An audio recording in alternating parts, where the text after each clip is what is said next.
Hello everyone, myself Dr. Taruna Dua, Senior Consultant, Akash Healthcare. So today we are here to talk about a very pertinent topic, what is the right age of puberty in girls? लड़कियों में puberty की सही उम्र क्या होती है?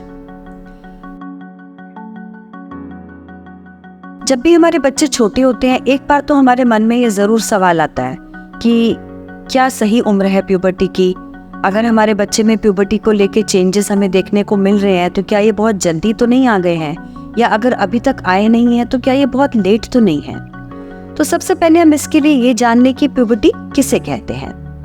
Puberty हमारे शरीर में वो सारे बदलाव हैं जो एक चाइल्ड की बॉडी को एक अडल्ट बॉडी में ट्रांसफॉर्म करते हैं ताकि हमारी बॉडी रिप्रोडक्टिव की क्षमता रख सके। अब प्यूबर्टी में क्या क्या चेंजेस देखने को मिलते हैं?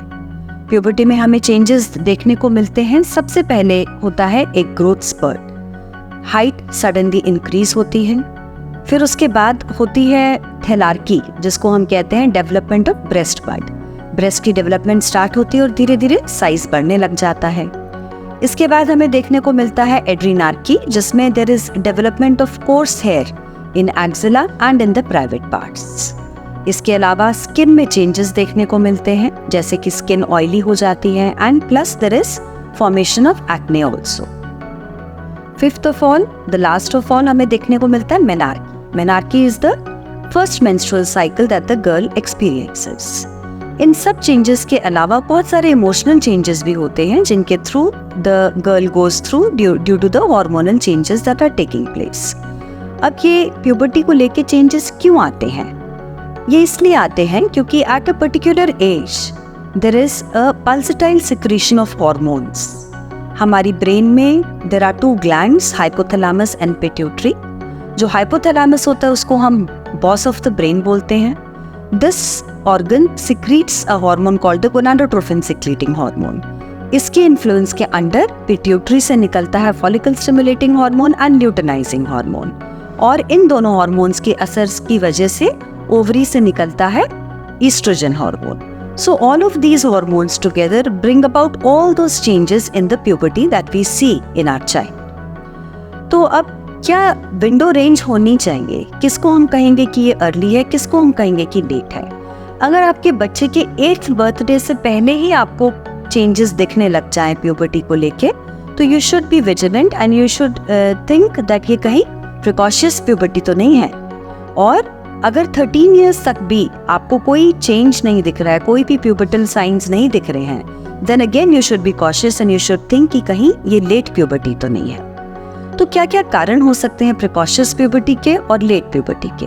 प्रिकॉशियस प्यूबर्टी जरूरी नहीं कोई प्रॉब्लम है, बहुत सारी कॉन्स्टिट्यूशनल रीजंस हो सकते हैं, but yes they can be reasons behind apart from constitutional reasons. वो क्या हो सकते हैं? It could be because of a tumour of the organs which secrete excessive hormones leading to a precocious puberty. It can be associated with certain genetic syndromes. It could also be because of the outside use of drugs which can lead to all these changes. इसके अलावा delayed puberty के क्या reasons हो सकते हैं? Again, constitutional is a very common cause. Mother की puberty late हुई तो बच्चे में भी puberty late दिख रही है। उसके अलावा और reasons भी हो सकते हैं। It could be because of a deficient secretion of the hormones from the organs because of a damage done to them, maybe secondary to radiotherapy, maybe secondary to chemotherapy, or because of certain infections. There can be certain metabolic disorders associated with it. There can be genetic syndromes like Turner's syndrome. Metabolic disorders में हो सकता है extreme obesity, extreme malnutrition. इसके अलावा celiac disease, cystic fibrosis. They can also be the associated reasons.